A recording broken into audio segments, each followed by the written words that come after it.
Some people say family is everything, that no matter what happens, blood will always protect you. I used to believe that too. I believed it when I stayed up all night studying to make my parents proud. I believed it when I handed over my paycheck month after month, thinking I was securing love. But love doesn't drag you by your hair and leave you on the sidewalk 7 months pregnant. This is not a story about what family gave me. It's a story about what they took and what I found when I had nothing left. Hi, I'm Rebecca. I'm 28 years old, and I used to think that being smart, independent, and loyal would one day earn me the love and respect I quietly craved. I was wrong. I'm a systems engineer in a well-known tech company. It's a fast-paced life, full of back-to-back meetings, code reviews, and endless coffee. But I love it. I've always pushed myself, not just to excel, but to matter, to be seen. I also freelance on the side, writing technical blogs, doing UI consultations, even hosting weekend webinars for junior developers. Between all my income sources, I bring in around $18,000 every month. And you'd think that kind of money would buy me freedom, wouldn't you? But no. For the past several years, I've been giving $12,000 every month to my parents, Amanda and Thomas. They don't ask. They just expect it. Mortgage, utilities, groceries, little luxuries, streaming subscriptions. It's all covered. They live in a decent 2-story house in West Haven, and I used to live there too. Not out of need, but out of some twisted sense of duty.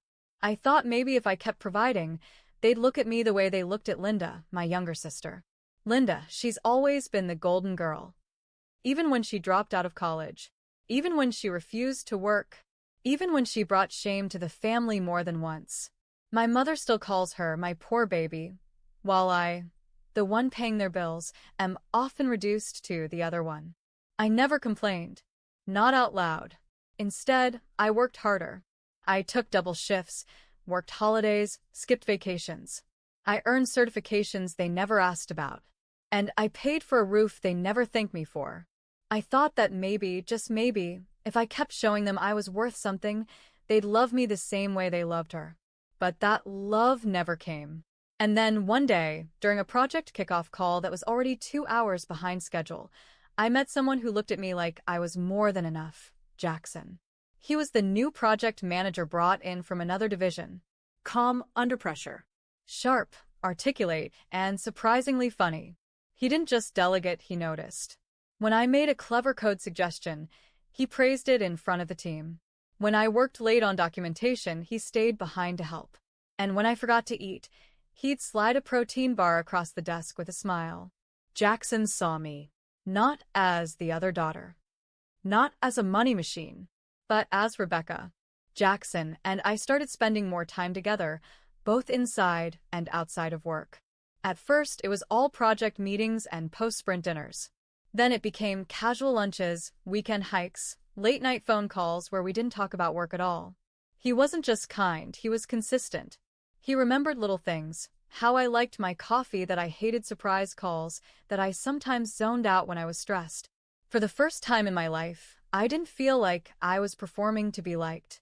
I could just exist and be enough. 6 months into our relationship, he asked me to move in with him. I said yes. We rented a 1-bedroom apartment on the east side of West Haven, closer to the city. It wasn't fancy, but it felt like ours. We shopped for furniture on weekends, argued playfully over which plants wouldn't die under my care, and learned each other's weird habits. I told my parents, and as expected, they didn't care. You're moving in with a man before marriage? My mother scoffed on the phone. And you still have the audacity to send us less this month? I sent the full amount, I replied quietly. She didn't even say goodbye before hanging up. Jackson never pressured me to cut ties. But when I started skipping visits, he didn't push me to go.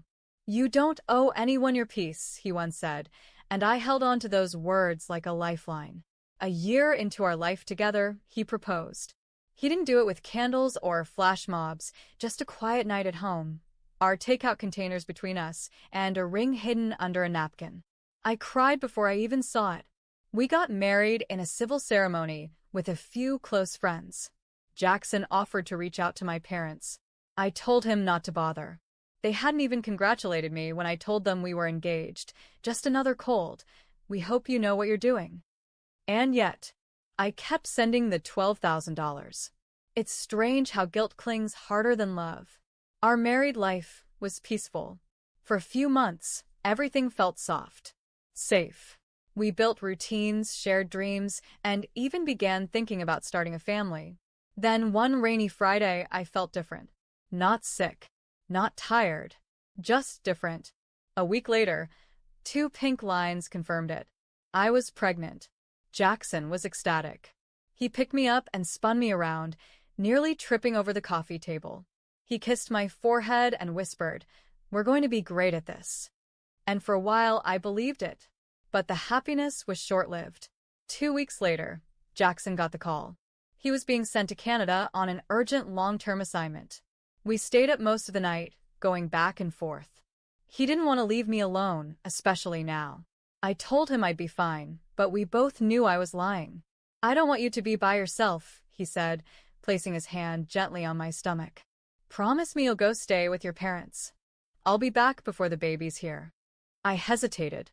Not because I didn't want to be safe, but because I knew what home meant. Still, I agreed. For the baby. I moved out of our apartment a few days before Jackson's flight.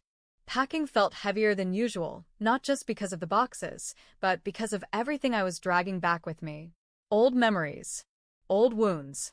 The silent ache of returning to a house where I never felt truly welcome.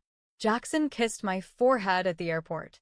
"I'll call you the moment I land," he promised. "Please don't hesitate to tell me anything, especially if they start treating you the way they used to." I nodded, but inside I already knew. They never stopped treating me that way. When I arrived at my parents' home, Amanda opened the door with a face that looked like she was expecting a package, not her pregnant daughter. "Oh," she said flatly. "You came." Jackson thought I shouldn't be alone. She stepped aside, didn't hug me, didn't even ask how I was feeling.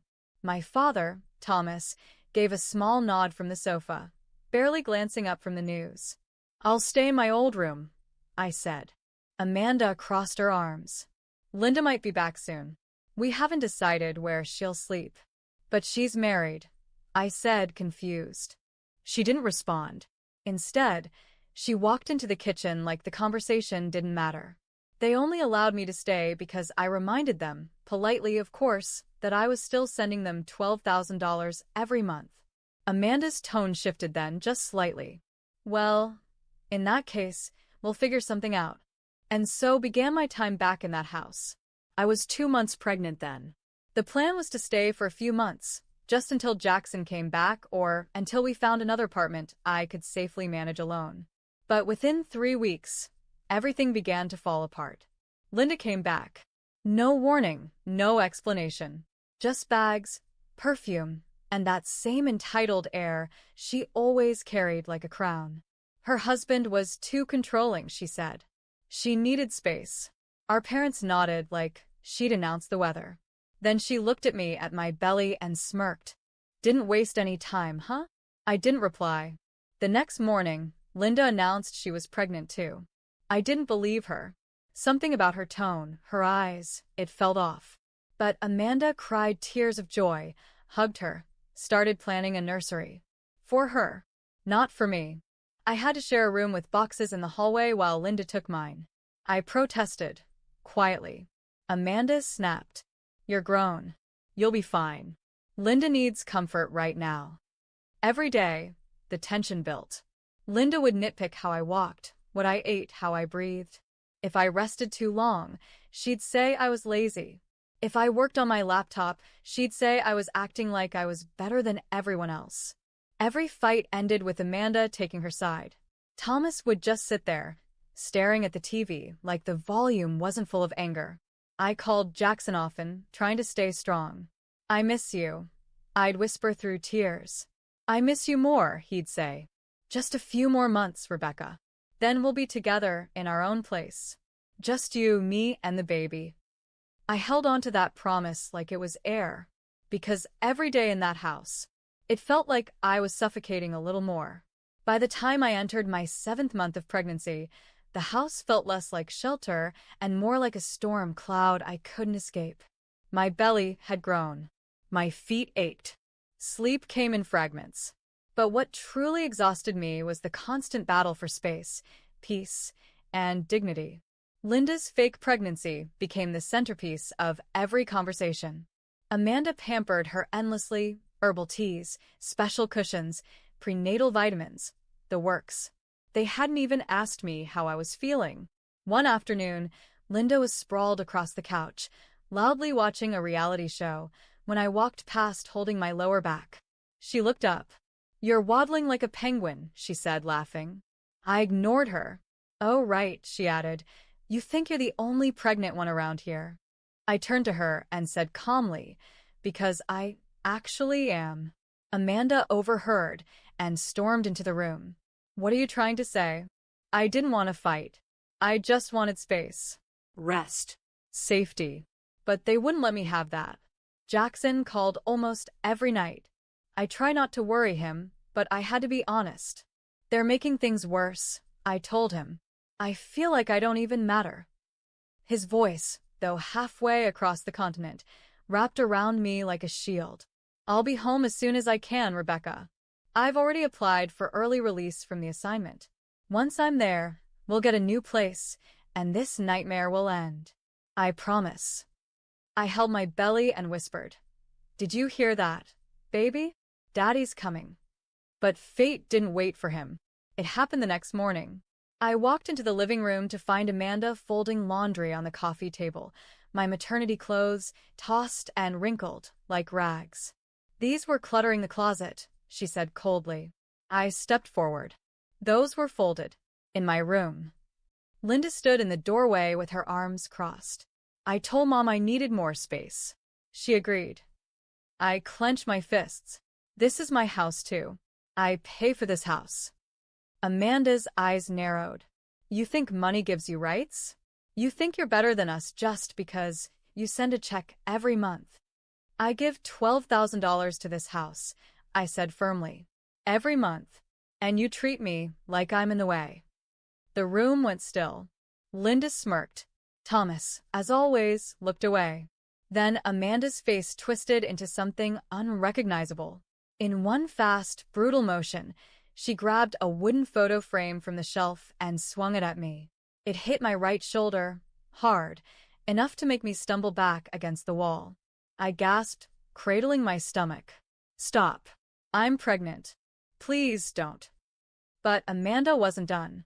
She grabbed me by the hair, pulled with full force, and dragged me across the floor, yelling, "Get out.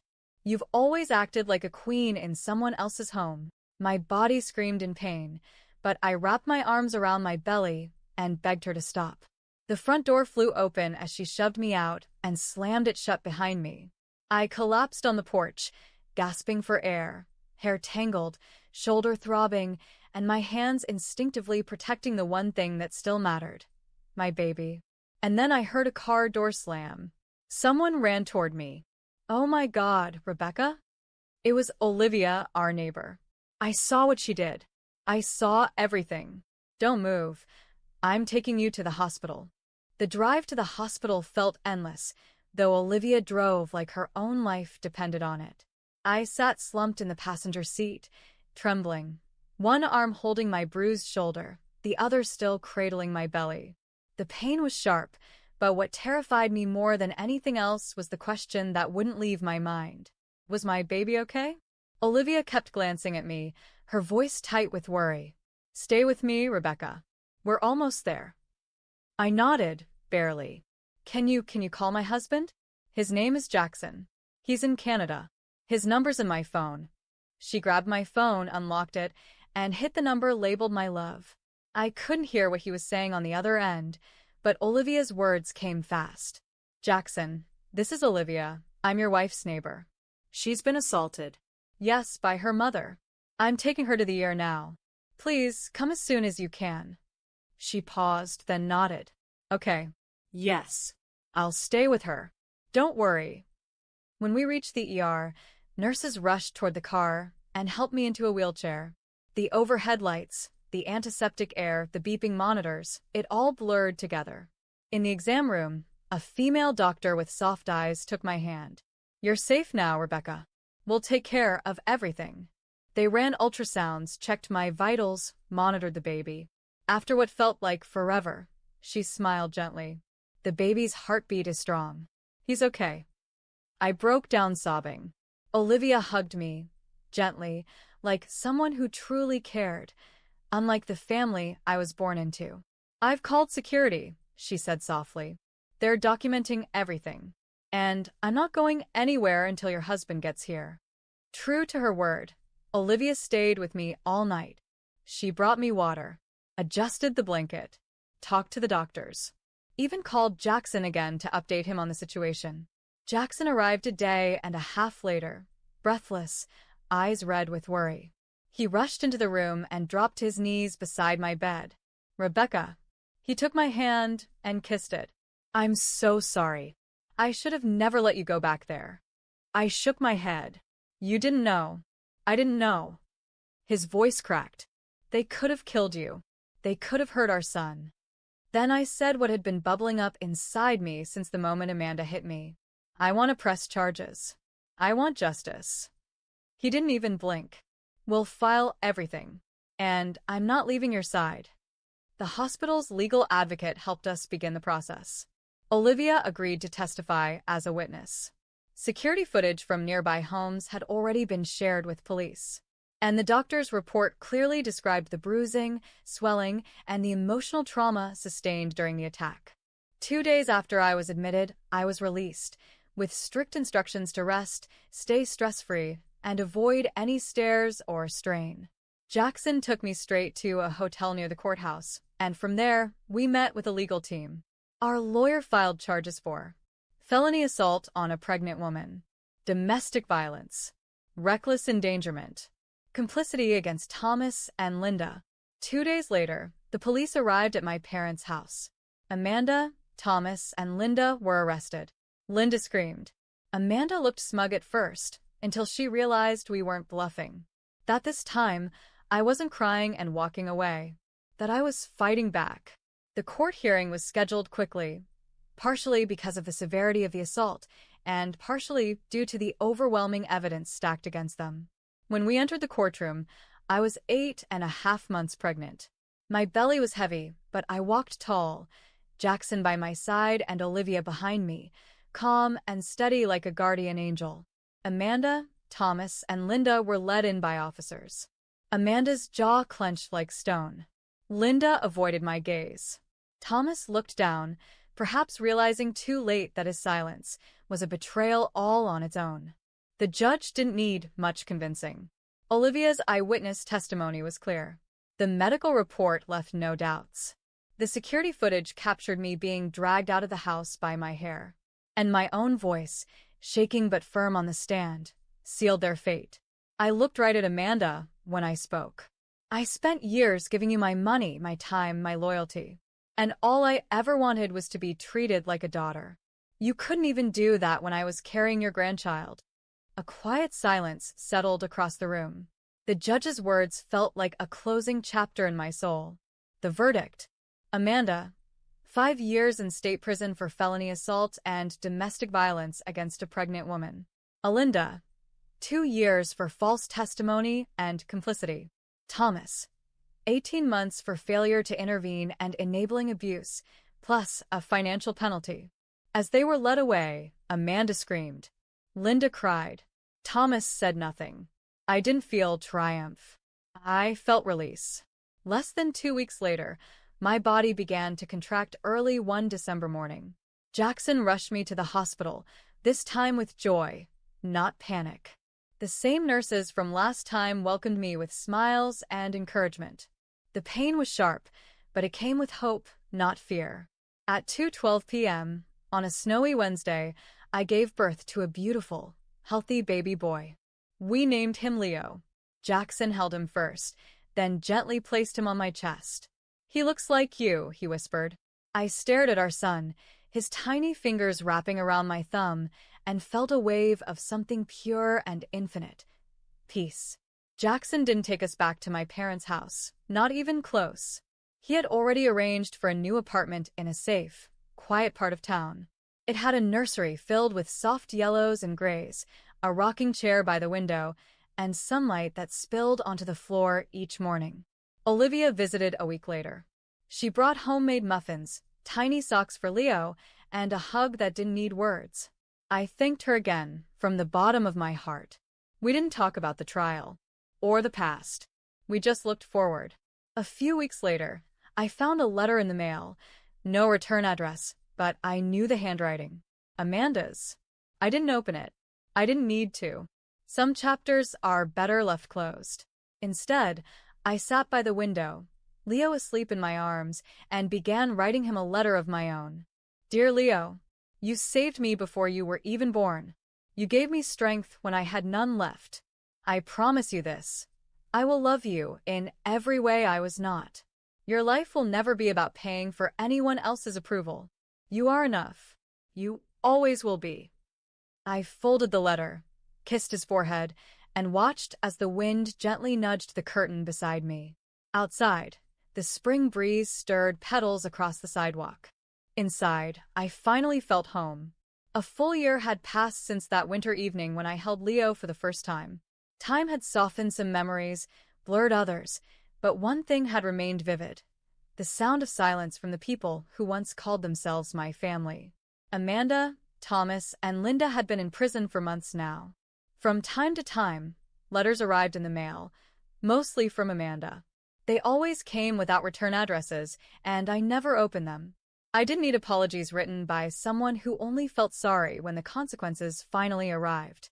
Jackson would sometimes hold one up and ask, "Want me to burn this one?" I'd smile softly. "No. Just put it in the drawer with the others." But not everything from the past stayed unwelcome. Olivia had become more than a neighbor. She was now like family. She visited often, brought over homemade soup, helped hold Leo when I needed to take client calls. She even offered to babysit when Jackson and I went out for our first proper date night in over a year. And then came Leo's first birthday. We didn't throw a big party. Just a small celebration at home, with a white and blue cake, a candle shaped like the number 1, and the 3 of us laughing in the soft afternoon light. After Leo drifted off to sleep, I sat by the window with my journal and began writing. It wasn't a social media post. It wasn't for Jackson. It was for myself. Dear me, you survived what others didn't even see coming. You were rejected by the ones who should have protected you. You found strength in your child. You built a home from ashes. And you learned that blood doesn't make you family, love does. Be proud, Rebecca. You broke the cycle. As I closed the journal, Jackson came and stood behind me, placing his hands on my shoulders. I still can't believe how far we've come. I can, I said, without hesitation. We looked at Leo sleeping peacefully in his crib, a soft mobile turning slowly above his head. Outside, the West Haven skyline sparkled in the dusk. Inside, the past had no place. Only hope and a future I now controlled. Thank you for watching this story. If it touched your heart or made you think, don't forget to give it a like. We'd love to hear your thoughts, so leave a comment and tell us how you felt. And if you enjoy stories like this, make sure to subscribe to the channel for more powerful content every week. Your support means the world. Until next time, stay strong, stay kind, and stay true to yourself.